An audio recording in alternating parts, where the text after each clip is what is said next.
Once again, a very good day to all of you, and here comes Saurav Kumar and welcomes you to Aspect Vision. यहाँ पर हम लोगों ने सी plus plus की शुरुआत की है। सी प्लस प्लस में जो है हम लोगों ने काफ़ी कुछ देखा था पिछली क्लासेस में कि किस तरीके से बेसिकली जो है बेसिक स्ट्रक्चर्स कैसे होते हैं, सी प्रोसीजरल लैंग्वेज जो होता है वो कैसे डिफरेंट है ऊप से, दोनों के फीचर्स अलग अलग थे।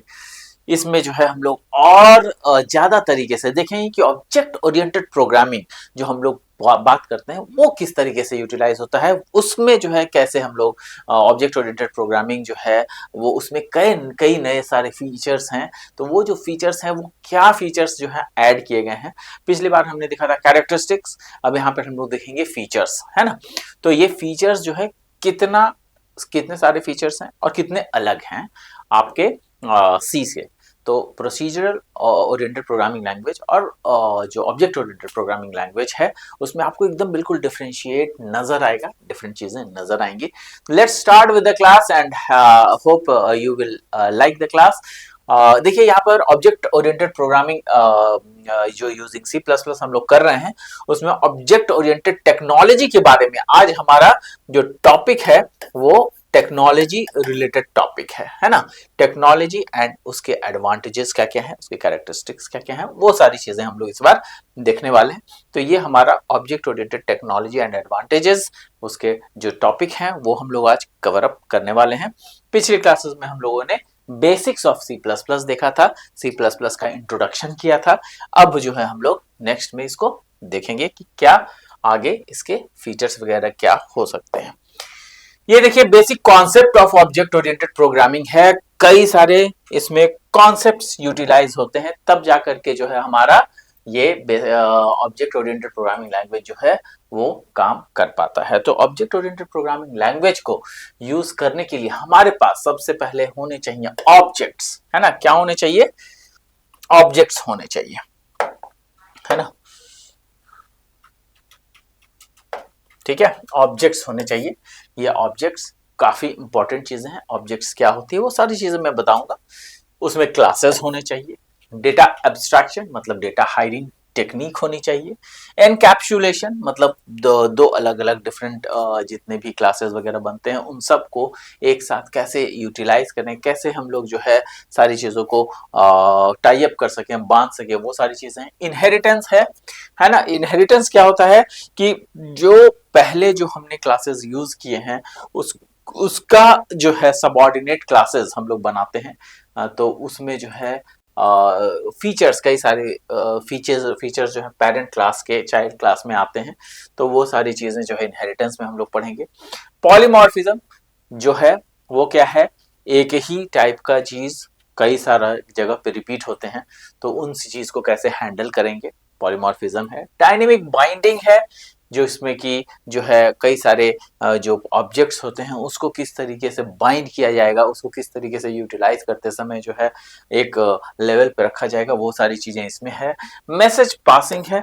ये जब हम लोग ऑब्जेक्ट्स लेते हैं तो ऑब्जेक्ट्स का जो निरंतर जो उसका ऑब्जेक्ट्स का जो यूजेस है तो अभी उसका क्या वैल्यू है, नेक्स्ट में क्या वैल्यू होगा, तो ये सब मैसेजेस पासिंग के द्वारा जो है वो किया जाता है। ये सारे फीचर्स, ये जितने भी फीचर्स आप देख रहे हैं जो बेसिक कॉन्सेप्ट्स है, ये ऊप के कॉन्सेप्ट्स हैं जो कि हमारे ऑब्जेक्ट जो आपका ओरिएंटेड प्रोग्रामिंग लैंग्वेज है उसी में ये चीजें होता है। हमारा प्रोसीजरल प्रोग्रामिंग लैंग्वेज जो था, POP procedural oriented programming language जो था उसमें ये सारे फीचर्स नहीं होते हैं, ये सारे फीचर्स नहीं हैं, ये केवल ऊप के फीचर्स हैं। इसीलिए जो है ये सारे कॉन्सेप्ट्स जो है सी प्लस प्लस को डिफरेंट बनाते हैं सी से, है ना। तो ये सारी चीजें हम लोग करने वाले हैं आज के क्लासेस में। Objects now we will start with objects. Objects क्या होता है? Objects are the basic run time entities है। बेसिक रन टाइम एंटिटीज की जब हम लोग बातें करते हैं तो बेसिक रन टाइम एंटिटीज होता क्या है वो देखेंगे।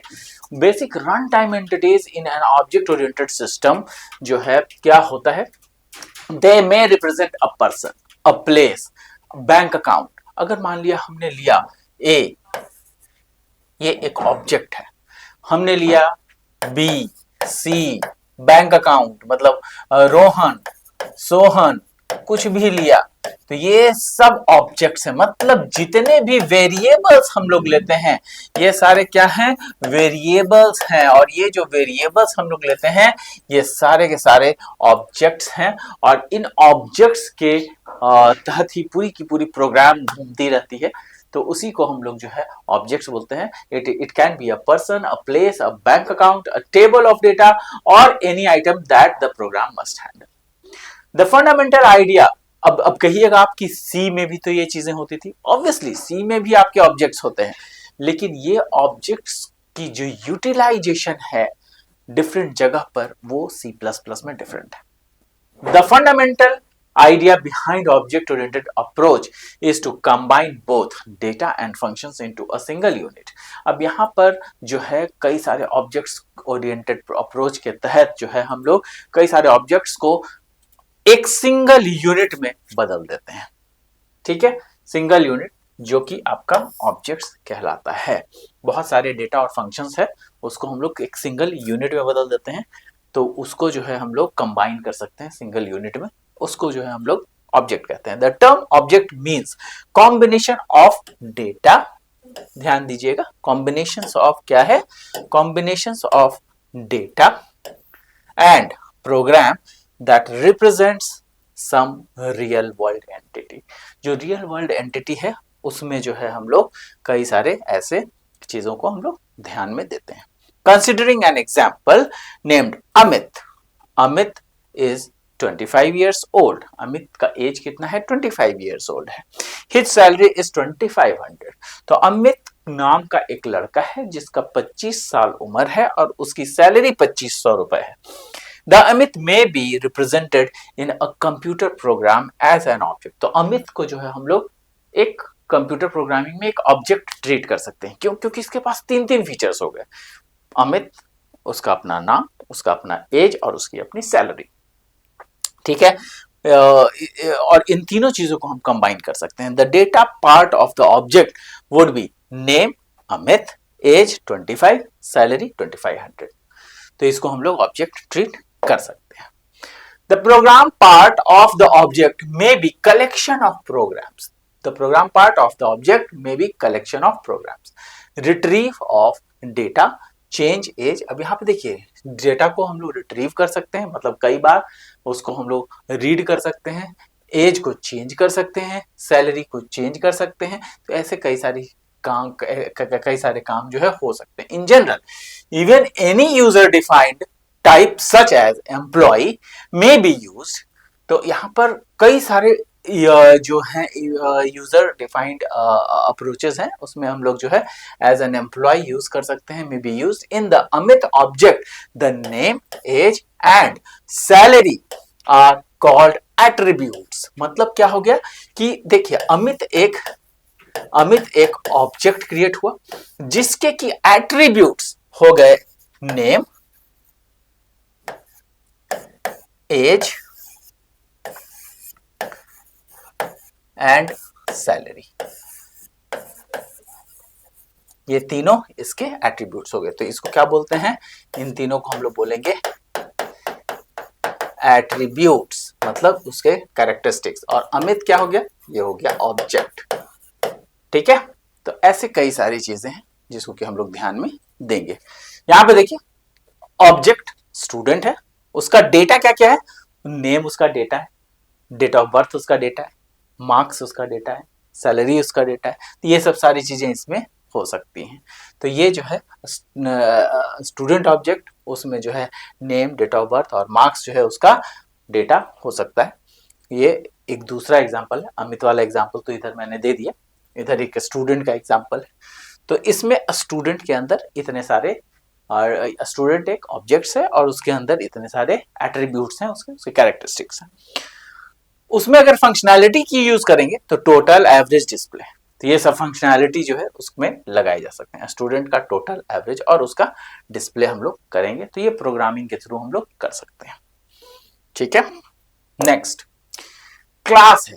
क्लास क्या है, हमने देखा था कई सारे फीचर्स हैं ओप के, पहला मैंने ऑब्जेक्ट आपको बता दिया। नेक्स्ट है क्लास। क्लास क्या है, it is a group of object. अब यहाँ पे बहुत सारे ऑब्जेक्ट्स का एक ग्रुप बनाएंगे जो कि क्लास हो सकता है, जो कि हम लोग सी में नहीं कर पाते थे। क्लास क्या होता है, ध्यान से समझिएगा। क्लास, मान लिया कि हमने बना लिया बर्ड, बर्ड एक क्लास, बर्ड मतलब पक्षी, पक्षी एक क्लास। अब ये जो बर्ड क्लास है इसमें कई सारे तरह के बर्ड हो सकते हैं, एक उड़ने वाले, एक न उड़ने वाले, है ना। अब उसमें जो बर्ड्स हैं उसमें कई सारे हो सकते हैं, उसमें क्रो हो सकता है, उसमें हमिंग बर्ड हो सकता है, उसमें कई सारे जितने भी बर्ड के नाम आप ले लो वो सारे जो है आपके बर्ड क्लास में आ जाएंगे, है ना। तो वो इन सभी मतलब हम लोग अलग अलग पक्षियों को नहीं, हम लोग कौवा को अलग नहीं ले रहे हैं, हम लोग चिड़िया को अलग नहीं ले रहे हैं, हम लोग सबको क्या कर रहे हैं, एक ऑब्जेक्ट, हमने ये सब सारे जो है हमारे ऑब्जेक्ट्स हो गए। कौवा और ये, अब गिलहरी, गिलहरी उसका ऑब्जेक्ट नहीं हो सकता है, क्यों, क्योंकि वो एक पक्षी है ही नहीं, तो उसको ऑब्जेक्ट हम लोग नहीं ले सकते। तो ऑब्जेक्ट जितने भी होंगे वो सिमिलर काइंड्स के ऑब्जेक्ट्स होने चाहिए, तो ही जाकर के हम लोग उसका एक क्लास बना सकते हैं। जैसे कि हमने आपको बताया क्रो हो सकता है, हमिंग बर्ड हो सकता है, और इस तरह की जितने भी पिजन हो सकता है। तो ये जितने भी उड़ने वाले पक्षियां हैं या ना उड़ने वाले पक्षियां हैं वो सब इसमें आ सकते हैं। तो a group of objects that share common properties, अब देखिएगा कॉमन प्रॉपर्टीज की बात हो रही, common properties for data part and some program part are called collectively called as class. तो इसमें जो है प्रोग्राम पार्ट या collectively called as classes. In C++, a class is a new data type. Class क्या है? A new data type that contains member variables, member functions that operate on the variables. अब यहाँ पे member variables हो सकता है, member functions हो सकता है to operate on the variables. तो यहाँ पर कई सारी चीजें हैं, ध्यान दीजिएगा कि यहाँ पे हमने क्लास की बातें की है। क्लास क्या होता है, class is a new data type that contains member variables and member functions that operate on the variables. जो फंक्शंस है, जो हम लोग वेरिएबल्स यूज कर रहे हैं, वो सारे मेंबर फंक्शंस पे काम किया जा सकता है। ठीक है, ये होता है क्लास। ठीक, अब जैसे एग्जाम्पल में मैंने आपको दिया है, एग्जाम्पल में क्या ले सकते हैं, बर्ड, है ना। बर्ड में कई सारे हो सकते हैं, जैसे कि पिजन, है ना, आपका humming bird,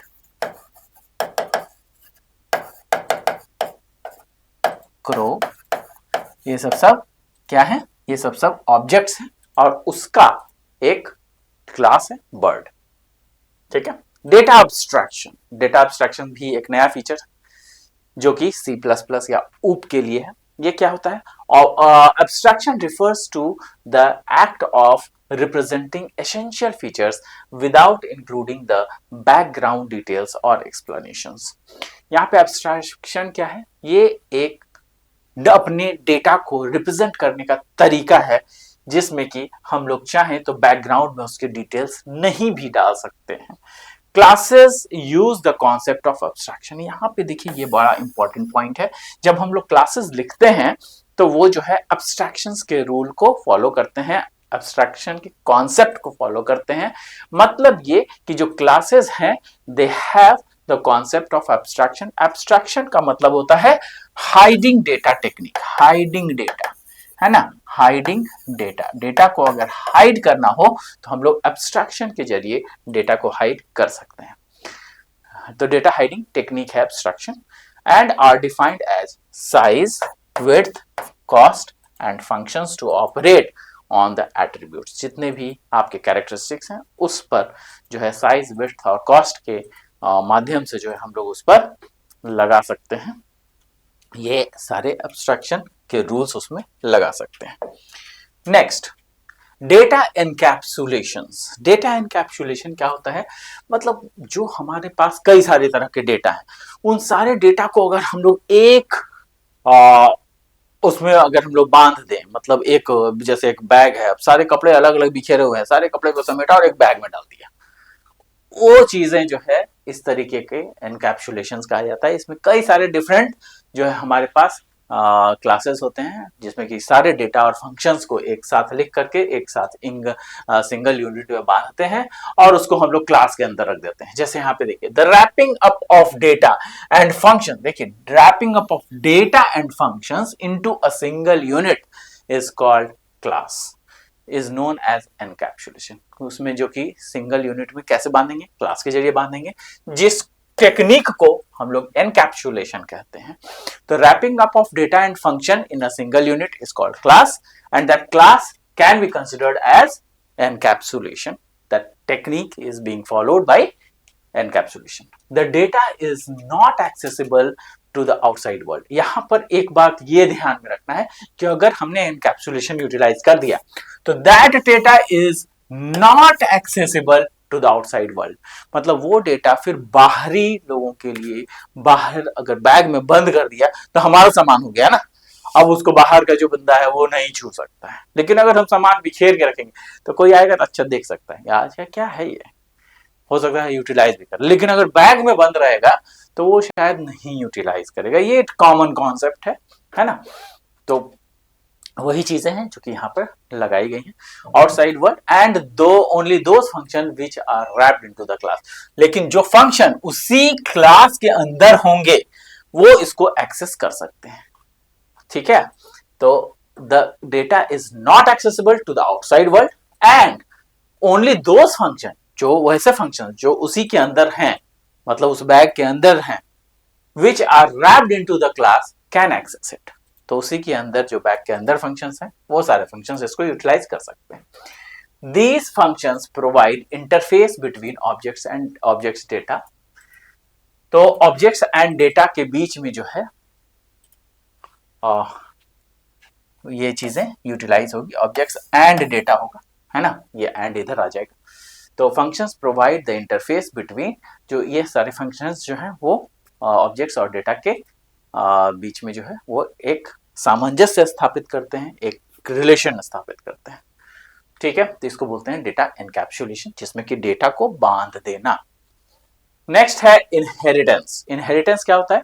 inheritance is the process by which objects of one class acquire the properties of another class. अब ध्यान दीजिए, इनहेरिटेंस क्या है भैया? एक ऐसा प्रोसेस है जिसमें कि जो ऑब्जेक्ट्स होते हैं ना, ऑब्जेक्ट्स किसी क्लास का, वो क्या करता है, दूसरे क्लास के जो ऑब्जेक्ट्स हैं उसका प्रॉपर्टीज को कैरी करता है। जैसे पिता और पुत्र है, तो जो पुत्र होगा वो पिता के काफी सारे प्रॉपर्टीज को कैरी करेगा।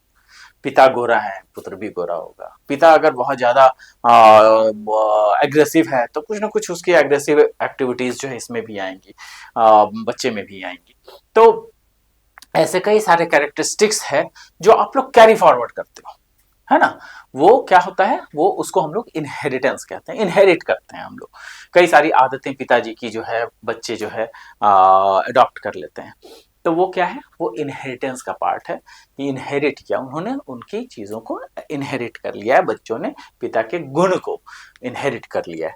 तो inheritance is the process by which objects of one class acquire the properties of another class, है ना। In the concept of inheritance provides the idea of reusability. मतलब ये कि हम लोग जो है ना, वो कॉन्सेप्ट रीयूजेबिलिटी का कॉन्सेप्ट यहाँ पर आ जाता है। मतलब एक ही टाइप का जो ऑब्जेक्ट है वो बार बार यूटिलाइज करें, क्योंकि वैसा ही प्रॉपर्टी है, तो उसको एक जगह नहीं, दो जगह, तीन जगह, पांच जगह भी यूटिलाइज कर सकते हैं। This means that we can add additional features. मतलब पहले वाले फीचर्स तो है ही हैं पिता की, और उसमें एडिशनल फीचर हम लोग चाइल्ड क्लास में डाल सकते हैं। एग्जाम्पल में कि भैया पिताजी में जो प्रॉपर्टीज है वो तो आएगा ही बच्चों में, लेकिन बच्चे अपने आप में भी कई सारे नए प्रॉपर्टीज इनकल्टेट करते हैं। इनकल्टेट करने का मतलब कि नया प्रॉपर्टीज अपने आप में ला सकते हैं। तो उसमें कैसे, उसमें नया ऐड कर सकते हैं। जैसे मान लिया कि पिता को हो सकता है क्रिकेट खेलना नहीं आता होगा, लेकिन बच्चे जो है क्रिकेट में काफी अच्छा खेल पाते हैं। तो कई सारी चीजें हैं जो कि एडिशनल फीचर्स हो जाएंगे to an existing class without modifying it. तो जो है हम लोग पहले वाले जितने फीचर्स हैं उसको मॉडिफाई ना करके हम लोग उन फीचर्स को भी रखें और नए फीचर उसमें ऐड कर दें, तो ये काम इनहेरिटेंस में पॉसिबल है। This is the possibility by designing new class will have the combined features of both classes. मतलब पेरेंट क्लास है ना, एक हो गया आपका पेरेंट क्लास है ना, और दूसरा हो गया चाइल्ड क्लास। तो ये जो चाइल्ड क्लास है इसकी सारी प्रॉपर्टीज पेरेंट क्लास की होंगी ही होंगी, प्लस इसमें चाइल्ड क्लास में कुछ एडिशनल प्रॉपर्टीज भी होंगी, है ना, एडिशनल प्रॉपर्टीज भी होंगी। ठीक है, तो ये चीजें याद रखना है, एडिशनल प्रॉपर्टीज भी होंगी। पेरेंट क्लास के बाद जो चाइल्ड क्लास बनता है उसमें कुछ एडिशनल प्रॉपर्टीज भी होंगी। ठीक है, नेक्स्ट है पॉलीमॉर्फिज्म। पॉलीमॉर्फिज्म क्या है समझिएगा, काफी इंपॉर्टेंट फीचर्स हैं ये सारे मैं जो बता रहा हूं ये सारे इंपॉर्टेंट फीचर्स हैं। कई बार पूछे जाते हैं कि जो प्रोसीजरल ओरिएंटेड प्रोग्रामिंग लैंग्वेज है उससे कौन कौन से फीचर्स इसमें ज्यादा है, तो ये सारे फीचर्स के बारे में आपको लिखने पड़ेंगे। यहाँ पे पॉलीमॉर्फिज्म है, polymorphism means the ability to take more than one form. एक से ज्यादा तरीके का वो फॉर्म काम करता है, एक से ज्यादा। जैसे एग्जांपल आप देखोगे कि जो एस्ट्रिक है ना, इसको हम एज स्टार के रूप में भी देखते हैं, लेकिन जब कंप्यूटर में देखें तो ये जो है मल्टीप्लाई का भी ऑप्शन करता है। ये मल्टीप्लिकेशन के फॉर्म में भी यूज होता है ना। तो इसको जो है हम लोग बोल सकते हैं कि ये जो है एक पॉलीमॉर्फिज्म का पार्ट है, ये अपने आप में एस्ट्रिक भी है और ये मल्टीप्लाई का भी काम करता है। ठीक है, the ability to take more than one form an operation may exhibit different instances. मतलब जो ऑपरेशन है वो हर जगह अलग अलग काम करेगा। कहीं पर इसको हम स्टार के रूप में यूटिलाइज करेंगे, कहीं पर इसी चीज को हम एज अ मल्टीप्लीकेशन के रूप में काम करेंगे, है ना। The behaviour depends upon type of data. ये बिहेवियर कैसा किस तरीके का होगा, उस तरीके का होगा जिसमें कि जहां पर भी ये डेटा यूज होगा उस तरीके से उसका बिहेवियर भी होगा। ठीक है, अ लैंग्वेज फीचर। अब यहाँ पे पॉलीमॉर्फिज्म के बारे में कहा गया है, it is a language feature. क्या है ये, किसी लैंग्वेज का ये फीचर है दैट अलाउज अ फंक्शन और operator to be given more than one definition. ये एक से ज्यादा डेफिनेशन देने के लिए uses. The type of the argument with which the function or operator is called determines which definition will be used। यहाँ पर जिस तरीके का आर्ग्यूमेंट हम लोग देंगे, जिस तरीके के फंक्शन को यूटिलाइज करेंगे, वहां पर देखा जाएगा कि ये ऑपरेटर किस तरीके से बिहेव करेगा और किस तरीके से इसका यूटिलाइजेशन हो सकता है। अब यहाँ पर देखिए ओवरलोडिंग का कॉन्सेप्ट है। Overloading may be operator overloading, यहाँ पे ऑपरेटर ओवरलोडिंग हो सकता है या फंक्शन ओवरलोडिंग हो सकता है, जो कि पॉलीमॉर्फिज्म के रूप में ही यहाँ पर हम लोग इसको यूटिलाइज कर सकते हैं। It is able to express the operation of addition by a single operator से प्लस। अब मान लिया कि यहाँ पे प्लस को यूटिलाइज करना है, when this is possible you use the expression x plus y। अगर ये चीज है तो x plus y में हम लोग इसको कर सकते हैं, the to denote the sum of x and y for many different types। तो यहाँ पर जो है प्लस का ऑपरेटर क्या है, x और y को दोनों को हम लोग जोड़ने में यूटिलाइज करते हैं, लेकिन यहीं पर प्लस प्लस दो बार लिख देते हैं तो वो क्या होता है, इंक्रीमेंट पर्पस के लिए यूज हो जाता है। ठीक है, तो यहां पर जो है x and y integers, float and complex number, you can even define the plus operation for two strings.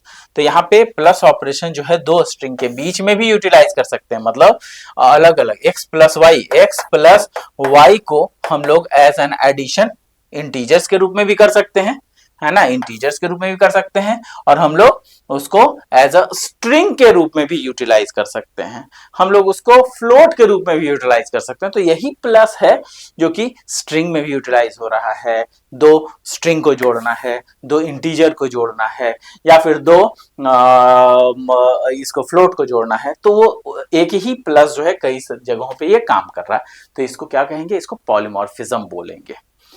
ठीक है। नेक्स्ट डायनेमिक बाइंडिंग है। डायनेमिक बाइंडिंग क्या है? डायनेमिक बाइंडिंग जो है, binding refers to the linking of the procedure call to the code of the executed in response to the call. तो कहने का मतलब यह है कि जो बाइंडिंग क्या करता है, it is basically the linking of a procedure call to the code to the executed in response to the call. जहां पर भी हम लोगों को कॉल का आता है, जब हम लोग किसी particular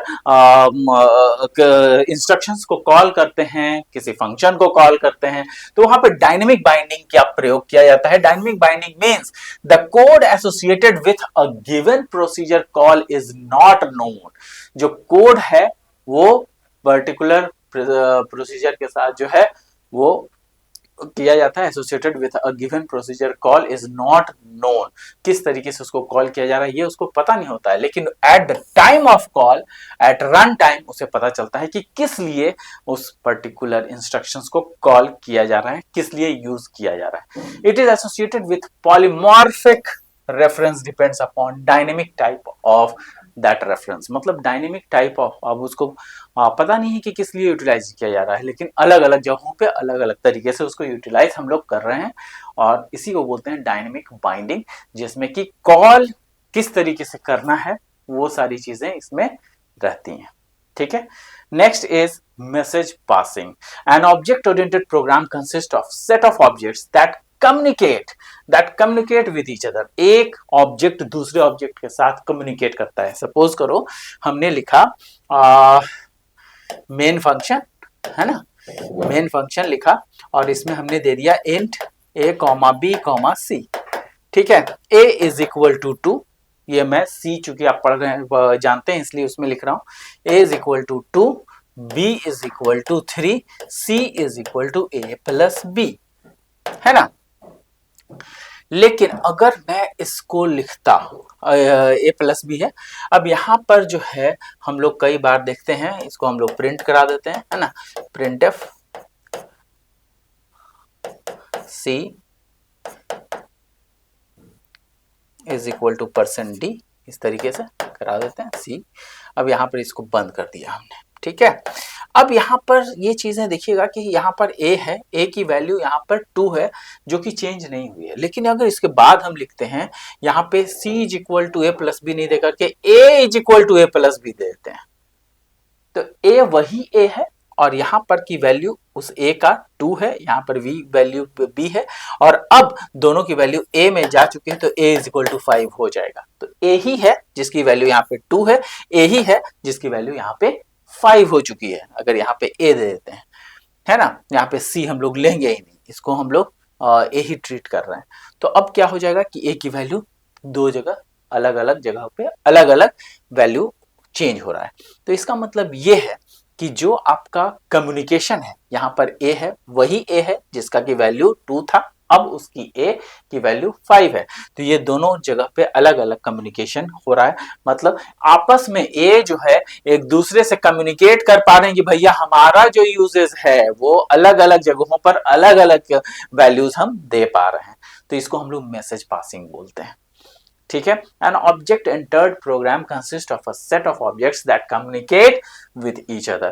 A message for an object is a request for execution of a procedure and therefore will invoke a function procedure in the receiving object that generates the desired result. तो कई बार जो है हम लोगों को उस तरीके का रिजल्ट को देखने के लिए ये मैसेज पासिंग जो है वो करवाना पड़ता है, ताकि हमेशा ऑब्जेक्ट्स के साथ सारी चीजें ढंग से बनी रहे, है ना। नेक्स्ट में देखिए मैसेज पासिंग जो है, message passing involves specifying the name of the object, the name of the function and information set. तो यहाँ पर मैसेज पासिंग कई सारी चीजों को इनकल्केट करता है। जैसे यहाँ पे ऑब्जेक्ट है एम्प्लॉय, है ना, ऑब्जेक्ट एम्प्लॉय एक ऑब्जेक्ट है, सैलरी एक मैसेज है। अब हमें ये एम्प्लॉय का कितना सैलरी है ये दोनों आपस में जोड़ करके बताएं कि भैया अमित एक ऐसा बंदा है, अमित एक एम्प्लॉय है जिसकी सैलरी 2500 है। ठीक है। तो अमित की जो सैलरी है वो 2500 है, वही अमित है ये एक मैसेज पासिंग से हमें पता चलेगा, जो कि एक इंफॉर्मेशन दे रहा है कि अमित की जो सैलरी है वो कितनी है, 2500 है। ठीक है, आई होप मैं आप लोगों को समझाने में सक्षम हूँ। हाई लेवल लैंग्वेज के बारे में देखिए यहाँ पर कुछ दिया हुआ। High level language has a higher level of abstraction from the computer and focuses more programming। तो यहाँ पर ये सारी चीज़ों को हम लोगों ने देखा है, और ये वही सारी चीज़ें हैं जो कि मैंने आपको पिछली क्लास में बताई थी कि हाई लेवल लैंग्वेज क्या होता है। It is a kind of data abstraction. High level language जो है डेटा अब्स्ट्रैक्शन इसमें कर सकता है। तो अब्स्ट्रैक्शन मैंने अभी बताया था आपको, from the computer and focuses more on the programming logic rather than the underlying hardware components. The first high level language programming जो है डिजाइन किया गया था 1950 में। उसके बाद कई सारे नए चीजें आने लगे, अडा, एल्गोल, बेसिक, कोबोल, है ना, सी प्लस प्लस, और इस तरह के कई सारे लैंग्वेजेस आए बाद में। Languages are considered high level language because they are closer to human language. Human language के ये काफी करीब है। And further from machine language. In contrast, assembly level language are considered low level language because they are very close to each other. High level language में दो चीजें होती है, प्रोसीजरल और ऑब्जेक्ट ओरिएंटेड। ये मैंने लास्ट क्लास में आपको बताया हुआ है। तो गाइस ये सारी चीजें काफी इंपॉर्टेंट है, इन सब चीजों को आप पढ़ते रहिए। ध्यान रखिए कि ये सारी चीजें जो मैं बता रहा हूं ना, ये काफी इंपॉर्टेंट है। आपका ये जो फीचर है, ये सारे जो फीचर हैं,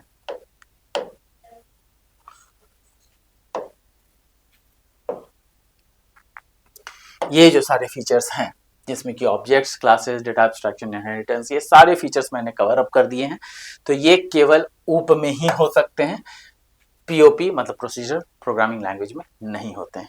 तो ये सारे फीचर्स को आपको बिल्कुल बढ़िया से पढ़ लेना, एक न एक क्वेश्चन इससे आना है। तो ये चीजें ध्यान में रखिएगा। Please try to understand with the examples. ठीक है, अगर कुछ नहीं समझ में आता है, I am there, I will help you out. Put a message and it will get back to me, and for that it will be really awesome for you people to understand. The very basic thing is that you have to understand the subject. तो मैं नए class में, अगली class में फिर मैं आऊँगा कुछ नई चीज़ें लेकर के, जैसे आज मैं आया था उसी तरीके से फिर नए क्लास में कुछ नई चीज़ें, नए कॉन्सेप्ट्स को लेकर के आऊँगा। तब तक के लिए धन्यवाद, and we'll have a good time together. Keep studying, work hard, bye bye.